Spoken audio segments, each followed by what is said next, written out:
Good morning dear students. ये आपकी class 7 की व्याकरण की बुक है, व्याकरण सुरभि। प्रीवियस वीडियो में मैंने यहाँ तक रीड किया था, इसके आगे अब मैं रीड करूँगी। ये है क्लास 7 की व्याकरण का सेकंड पार्ट है, इस फर्स्ट चैप्टर का सेकंड पार्ट है। चले स्टार्ट करते हैं ये वीडियो। लिपि, स्क्रिप्ट, लिपि के बारे में हमें लिपि के बारे में पढ़ना है। चले स्टार्ट करते हैं। मौखिक विचारों को लिखकर प्रकट करने के लिए निश्चित किए गए चिन्हों को लिपि कहा है, लिपि चिन्ह कहते हैं। प्रत्येक ध्वनि के लिए अलग अलग लिपि चिन्ह होते हैं, इन्हीं चिन्हों को लिपि कहा जाता है।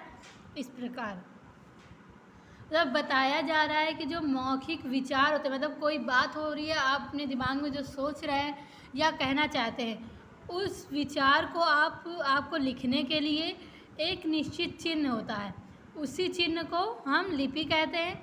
और लिपि की जो ध्वनि होती है, जो प्रत्येक ध्वनि होती है, उस ध्वनि के लिए अलग अलग लिपि चिन्ह होते हैं, इन्हीं चिन्हों को लिपि कहा जाता है। और इस प्रकार बताया गया है। नेक्स्ट पैराग्राफ पर चले देखते हैं। मुख से निकली ध्वनियों को लिखने की विधि या चिन्ह को लिपि कहते हैं। ये है लिपि की परिभाषा है, डिफिनेशन है ये। मुख से निकली ध्वनियों को, मतलब कि जो मुंह से निकली जो भी ध्वनि होती है, उसको लिखने की विधि को, उसके लिखने की विधि को लिपि कहते हैं। लिखने की विधि या चिन्ह को लिपि कहते हैं। विभिन्न भाषाएं अलग अलग लिपियों में लिखी जाती है। हिंदी जिस लिपि में लिखी जाती है उसका नाम है देवनागरी। मतलब कि जो हमारी अलग अलग भाषाएं हैं उसको अलग अलग लिपियों में लिखा जाता है। जैसे कि हिंदी जो है हमारी, वो उसकी लिपि क्या है, देवनागरी है। और हिंदी के अलावा संस्कृत, मराठी, नेपाली, कोंकणी आदि भाषाएं भी देवनागरी लिपि में लिखी जाती है। अंग्रेज़ी, फ्रेंच, जर्मन आदि भाषाएं रोमन लिपि में लिखी जाती हैं। मतलब कि और जो अंग्रेज़ी भाषाएं, अंग्रेज़ी भाषा होती है, और फ्रेंच और जर्मन, ये सब तीनों भाषाएं रोमन लिपि में लिखी जाती हैं। उर्दू उर्दू में लिखी जाती है। उर्दू की लिपि फारसी होती है। व्याकरण, ग्रामर। व्याकरण वह शास्त्र है जिसके द्वारा किसी भी भाषा के सामान्य नियमों, विशेषताओं का ज्ञान किया जाता है। व्याकरण के द्वारा ही भाषा के शब्दों, वाक्यों एवं प्रयोगों के स्वरूप को समझा जा सकता है। इसलिए किसी भी भाषा के शुद्ध स्वरूप को समझने और शुद्ध रूप में प्रयोग करने के लिए उसके व्याकरण का ज्ञान होना आवश्यक है। मतलब बताया जा रहा है जो हमारा व्याकरण है वह एक शास्त्र है जिसके द्वारा किसी भी भाषा के सामान्य नियमों को, विशेषताओं का जो ज्ञान है वो आप प्राप्त कर सकते हैं। और व्याकरण के द्वारा ही भाषा के शब्दों को, वाक्यों को प्रयोग में स्वरूप मतलब कि सही रूप से समझा जा सकता है। इसलिए जो किसी भी भाषा के शुद्ध रूप होते हैं, स्वरूप होते हैं, उनको समझना और शुद्ध रूप में प्रयोग करने के लिए हमें व्याकरण की आवश्यकता होती है। इस प्रकार व्याकरण की ये परिभाषा दी गई, डिफिनेशन। व्याकरण वह शास्त्र है जिसके द्वारा भाषा के बोलने, लिखने व पढ़ने के नियमों की जानकारी मिलती है। क्योंकि ये बताया जा रहा है व्याकरण वह शास्त्र है जिसके द्वारा किसी भाषा के बोलने, लिखने और पढ़ने के नियमों की जानकारी मिलती है। व्याकरण के ज्ञान के बिना किसी भी भाषा के शुद्ध रूप व प्रयोग को नहीं समझा जा सकता है।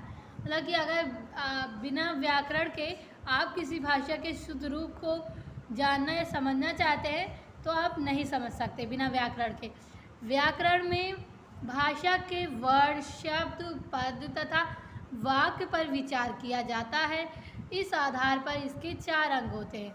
मतलब कि जो व्याकरण है वो व्याकरण में जो भाषा के वर्ण होते हैं, शब्द होते हैं, पद होते हैं और वाक्य होते हैं, इनको मतलब इन पर विचार किया गया है और इनके 4 अंग होते हैं, ये बताया गया है। चले देखते हैं वो कौन कौन से अंग हैं। फर्स्ट हमारा है वर्ण विचार। इसके अंतर्गत वर्ण, वर्णमाला, वर्णों के भेद, उनके उच्चारण तथा संयोग की रीति आदि पर विचार किया जाता है। मतलब कि जो वर्ण विचार होता है इसमें इसके अंतर्गत आपके वर्ण मतलब अक्षर, वर्णमाला, वर्णों का जो समूह होता है, वर्णों के भेद के बारे में, उनके उच्चारण के बारे में मतलब प्रोनाउंसिएशन के बारे में और संयोग की रीति आदि पर विचार किया जाता है। नंबर 2 शब्द विचार। इसके अंतर्गत शब्दों के रूप, भेद, महत्व, उनकी उत्पत्ति और रूप आदि पर विचार किया जाता है। मतलब कि जो शब्द विचार होता है इसके अंतर्गत शब्दों के रूप के बारे में, भेद के बारे में, शब्द के भेद के बारे में, शब्दों के महत्वों के बारे में, उनकी जो कैसे उत्पत्ति हुई है, कैसे और क्या रूप इनके हैं, इसके बारे में विचार किया जाता है। नंबर 3 वाक्य विचार। इसके अंतर्गत वाक्य भेद, वाक्य विश्लेषण, वाक्य रचना तथा विराम चिन्ह आदि पर विचार किया जाता है। मतलब कि वाक्य विचार जो होता है इसके अंतर्गत आप वाक्य के भेद के बारे में जानेंगे, वाक्य विश्लेषण के बारे में, वाक्य की रचना के बारे में और विराम चिन्ह जो लगता है उसके बारे में विचार किया जाता है, सोचा जाता है। नंबर 4 रूप विचार। इसके अंतर्गत शब्दों के रूप परिवर्तन, उनकी रचना और भेद तथा उनके कार्य का अध्ययन किया जाता है। मतलब कि रूप विचार जो होता है इसके अंतर्गत आपका मतलब शब्दों के रूप का कैसे बदलाव होता है, कैसे बदलते हैं, रूप परिवर्तन होता है कैसे, उनकी रचना के बारे में, उनके भेद के बारे में और उनके कार्य का अध्ययन के बारे में विचार किया जाता है, सोचा जाता है। तो ये जो चैप्टर आप लोगों का है भाषा, लिपि और व्याकरण, ये यही कंप्लीट हो रहा है। आप लोग इसको अच्छे से रीड करें एंड समझें।